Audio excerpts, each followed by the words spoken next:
Hello everyone, आज है 27 अप्रैल और आज इस वीडियो में हम बात करने जा रहे हैं फ्यूचर ग्रुप के बारे में। देखिए, फ्यूचर ग्रुप के शेयर्स में अगर हम देखें तो पिछले कुछ दिनों से लगातार अच्छी खासी रैली हमें देखने को मिली है और इस रैली की वजह क्या है उसके बारे में भी हम बात करेंगे। ये रैली कंटिन्यू रहेगी कि नहीं, हम वो भी चर्चा करेंगे। लेकिन उससे पहले अगर आपने अभी तक चैनल को सब्सक्राइब नहीं किया है तो प्लीज अभी इसे सब्सक्राइब कर लीजिए, क्योंकि आगे भी बहुत सारे वीडियोस हैं जो आपको काफी ज्यादा हेल्प करेंगे। उसके साथ साथ अगर आपने अभी तक मेरी टेलीग्राम चैनल को ज्वाइन नहीं किया है तो उसको भी ज्वाइन करना मत भूलिएगा, लिंक आपको डिस्क्रिप्शन में मिल जाएगा। तो फ्यूचर ग्रुप की जो कंपनियां हैं, फ्यूचर रिटेल, अगर हम आज देखें 5% की तेजी है। पिछले एक महीने का अगर हम डेटा देखने की कोशिश करें तो 14% का ग्रोथ है। 46 रुपीज तक शेयर टूट गया था, लेकिन उसके बाद आप देखिए जो तेजी बनी है वो वाकई में शानदार है। शेयर ऊपर की तरफ ही जा रहा है पिछले 2-3 दिनों से, 2-3 सेशन से अगर हम देखें। फ्यूचर एंटरप्राइज 10 रुपए पर पहुंच चुका है, यहां पर भी आज 5% की तेजी देखने को मिली है। कोई बेचने को तैयार नहीं है अब ये शेयर। और देखिए यहाँ पर 8 रुपए 80 पैसे के आसपास शेयर था। एक बड़ी रैली बनती हुई नजर आई है पिछले कुछ दिनों में। फ्यूचर कंज्यूमर की भी मैं बात करूं तो ये 7 रुपए 34 पैसे का शेयर है। हाँ, और इसमें भी देखिए 6 रुपए 65 पैसे का शेयर था। तेजी बनी है यहाँ पर भी। फ्यूचर लाइफस्टाइल की बात करूं तो यहाँ पर भी आज 5% की तेजी थी। और एक महीने में आप देखें तो देखिए 55 रुपीज पर शेयर था और तेजी आई है पिछले 3 सेशन में। 55 रुपीज का शेयर 62 रुपीज तक पहुंचा। रीजन क्या था? रीजन यही था कि देखिए फ्यूचर ग्रुप को हमें समझना है कि भैया शेयर बर्बाद क्यों हो रहा है। कर्जा बहुत है इनके ऊपर, कर्जा चुकाने की हालत में ये नहीं है और इसीलिए इन्होंने अपने जो बिजनेसेस है वो रिलायंस को बेचने का तय किया हुआ है। अब रिलायंस को ये अपना बिजनेस बेचे, उसमें अमेजोन बीच में है, क्योंकि फ्यूचर कूपन्स में अमेजोन का हिस्सा है 49% का। और अमेजोन और रिलायंस एक दूसरे के काफी बड़े कंपटीटर्स हैं और अमेजोन नहीं चाहता कि भैया अगर रिलायंस के हाथों में ये चला गया इतना बड़ा कंपनी, तो कहीं ना कहीं जो रिटेल सेक्टर में अमेजोन की पकड़ है वो कहीं ना कहीं कमजोर हो सकती है। और इसीलिए अमेजोन जो है वो इस डील को कंप्लीट नहीं होने देना चाहता। हाल फिलहाल में ही खबर आई थी कि केवी कमत कमिटी जो है उन्होंने फ्यूचर रिटेल, फ्यूचर एंटरप्राइज में जो कर्जा है उसको क्लियर करने का फैसला लिया है। मतलब किस तरीके से, मतलब टाइम दिया है भैया इनको, ठीक है। और जब ये टाइम दिया गया था, पिछले हफ्ते भी मैंने इसके ऊपर वीडियो बनाकर आपको इन्फॉर्म किया था कि देखिए यहाँ पर क्या है कि जो पेमेंट्स है लोन का उसको 2 साल तक के लिए एक्सटेंड कर दिया गया है। Under the new plan, the repayment of the loan will be extended up to 2 years, while the unpaid interest to be converted into the funded interest term loan। और ये पैनल ने कहा है कि penal charges will be waived off under the recast plan. जो ये जो रिकाश plan है उसके अकॉर्डिंग ये है कि भैया पैसा चुकाने के लिए उनको 2 साल तक का वक्त दिया गया है।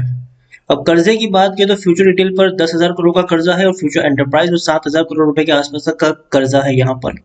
ठीक है, तो पहली चीज तो यहाँ पर यह है कि भैया 2 साल का इनको वक्त दिया गया है, क्योंकि अमेजोन की वजह से जो फ्यूचर ग्रुप और रिलायंस की डील है वो पिछले काफी वक्त से कोर्ट केस में अटकी पड़ी है।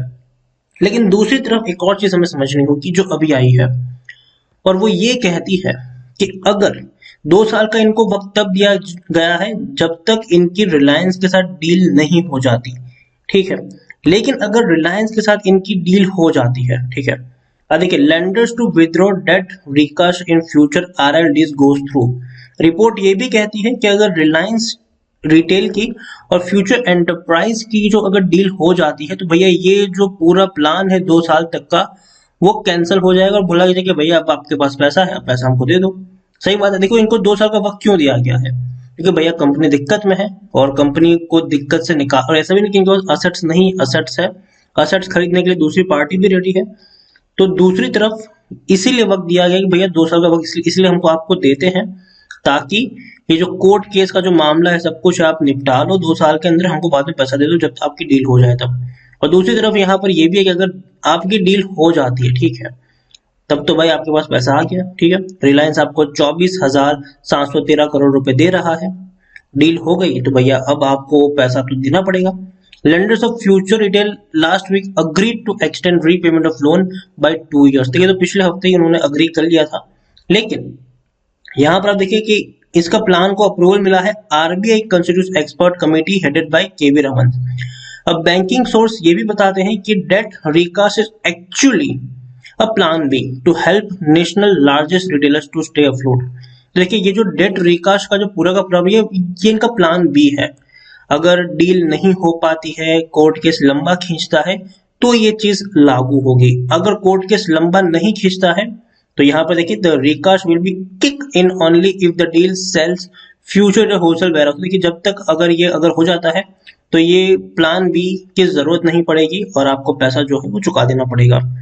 तो दोनों ही सूरतों में फ्यूचर रिटेल के लिए अच्छी बात है, फ्यूचर ग्रुप के लिए अच्छी बात है कि भैया पैसा आ जाएगा तो चुका देंगे, अगर नहीं आएगा तो भैया हमारे पास 2 साल का तो वक्त है ही चुकाने के लिए। और यही एक वजह है कि शेयर में आपको पिछले कुछ दिनों से 2-3 दिनों से, पिछले हफ्ते से देखे एक्चुअली तो तेजी देखने को मिल रही है। और आप देखिए सभी शेयर्स दौड़ रहे हैं अभी की हालत में। लेकिन इन सब में एक शेयर और भी है जो फायदेमंद है, वो है रिलायंस का। कल ही मैंने रिलायंस इंडस्ट्रीज के ऊपर वीडियो बनाया था और मैंने कहा था कि यहाँ पर खरीदारी के मौके हैं। और मैं पिछले काफी वक्त से कहता हूँ कि जब भी शेयर 1900 रुपए के आसपास मिलता है, हमेशा खरीदारी के मौके यहाँ पर बनने वाले हैं। और रिलायंस ट्रेंड में रहेगा, एटलीस्ट ये हफ्ता रहेगा, क्योंकि इनके नतीजे भी आने वाले हैं 30 तारीख को। आज 27 अप्रैल है, 30 अप्रैल को इनके रिजल्ट्स आने वाले हैं। और हमेशा जब भी रिजल्ट आता है उससे पहले जो बड़े शेयर्स होते हैं वो दौड़ना शुरू कर जाते हैं। रिलायंस भी इसलिए पिछले 2 दिनों से लगातार आपको देखे तेजी दिखाता हुआ नजर आ रहा है, 2 दिनों से लगातार तेजी है। वरना अगर 22 अप्रैल को हम देखें तो रिलायंस इंडस्ट्रीज का शेयर 1890 रुपए के आसपास ट्रेड कर रहा था। और आज अगर हम देखें तो भैया अच्छी खासी तेजी दिखा रहा है, 100 रुपए से भी ऊपर पहुंच चुका है ये शेयर अभी के हाल में। तेजी बढ़िया है, शानदार है। तो ओवरऑल फ्यूचर रिटेल की मैं बात करूं, फ्यूचर ग्रुप की मैं बात करूं तो भैया फ्यूचर ग्रुप मेरे हिसाब से जब तक अभी कुछ दिनों के लिए ट्रेंड में है तो शेयर में रैली देखने को मिलेगी, लेकिन बाद में आपको एक प्रॉफिट बुकिंग भी देखने को मिलेगी। कोर्ट केस जो है वो लंबा चलने वाला है, अमेजोन इतनी आसानी से हार नहीं मानेगा। अगर अमेजोन की फेवर में फैसला नहीं आता है तो भैया वो दूसरी अदालत पे चला जाएगा, ऊपर की अदालत पे चला जाएगा, फिर वहां पे कोर्ट की सुनवाई होगी। तो लंबा चलने वाला है ये केस, ठीक है। अगर कोई छोटी मोटी कंपनी होती तो शायद इतना लंबा केस नहीं चलता, क्योंकि फ्यूचर ग्रुप के साथ रिलायंस इंडस्ट्री का भी बैकबोन है अभी के वक्त में। अगर हम देखें कि भैया रिलायंस इंडस्ट्री को चाहिए फ्यूचर ग्रुप, क्योंकि रिलायंस रिटेल की जो पूरी की पूरी जो ग्रोथ है वो अटकी पड़ी है इस डील की ना होने की वजह से। और अगर डील हो जाती है तो उनकी ग्रोथ अगेन एक बहुत ही बढ़िया तरीके से देखने को मिलने वाली है। तो यहाँ पर देखिए एक चीज हमें समझनी होगी, पहली चीज अगर डील हो भी जाती है तो फायदा रिलायंस इंडस्ट्रीज का ही है, क्योंकि ये जो एसेट्स हैं सारे के सारे, इनका वेयर हाउस का बिजनेस है, जो भी बिजनेस है वो सीधे चले जाएंगे रिलायंस रिटेल में, ठीक है। और फ्यूचर ग्रुप की जितनी भी कंपनियां हैं, चारों कंपनियां, सबका मर्जर करके कॉमन कंपनी बनेगी, मतलब बहुत सारे शेयर्स डंप होने वाले हैं। तो तब शेयर्स में गिरावट देखने को मिलेगी। अभी तेजी है, जब तक पॉजिटिव न्यूज है, धीरे धीरे धीरे धीरे धीरे शेयर बढ़ेगा, ठीक है।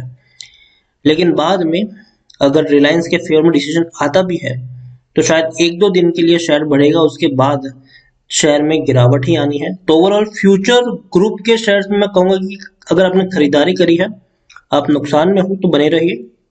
फिलहाल ट्रेंड में है, तेजी देखने को मिलेगी, लेकिन फ्रेश बाइंग करने की सलाह मेरी फ्यूचर रिटेल की, फ्यूचर ग्रुप के किसी भी शेयर्स में नहीं है। मेरे हिसाब से आपको खरीदारी करनी है तो आपको रिलायंस इंडस्ट्रीज में करनी चाहिए, क्योंकि एंड ऑफ द डे फायदा इन्हीं का है, सारे के सारे असेट्स इन्हीं को मिलने वाले हैं और ग्रोथ भी भैया इन्हीं की होने वाली है। भले ही फ्यूचर का नाम होगा, लेकिन सारे के सारा जो बिजनेस है पीछे के दरवाजे से वो चलेगा रिलायंस रिटेल के नाम से। तो यहाँ पर फायदा रिलायंस का है। फ्यूचर की ग्रुप की मैं बात करूं तो डेफिनेटली अच्छी खबर है, 2 साल का वक्त मिला है और हालांकि वो प्लान बी है। अगर जल्दी से फैसला हो जाएगा तो प्लान बी की जरूरत नहीं पड़ेगी, और अगर जल्दी से फैसला नहीं होगा तो प्लान बी को ही एग्जीक्यूट यहाँ पर करना पड़ेगा। तो ओवरऑल शॉर्ट टर्म के लिए फ्यूचर ग्रुप में तेजी देखने को मिल सकती है, लेकिन बाद में फ्यूचर ग्रुप में कोई उतना बड़ा फ्यूचर मुझे हाल फिलहाल में नजर नहीं आता है। तो instead of future group better है कि आप रिलायंस इंडस्ट्रीज पे नजर गड़ाए रखिए। जब भी ये शेयर 1900 रुपए के करीब पहुंचता है भैया खरीदारी के ही मौके हैं, और लॉन्ग टर्म के लिए भी मुझे रिलायंस इंडस्ट्रीज पसंद आता है। तो वीडियो को यहीं पे एंड करूंगा। पसंद आया हो तो लाइक करो, शेयर करो। चैनल पर अगर पहली बार आए तो प्लीज सब्सक्राइब करो। रिलायंस इंडस्ट्रीज के बारे में और ये फ्यूचर ग्रुप में ये जो भी तमाशा हो रहा है उन सारी चीजों के बारे में आप क्या सोचते हैं वो भी आप मुझे कमेंट में लिखकर बता सकते हैं। Thank you.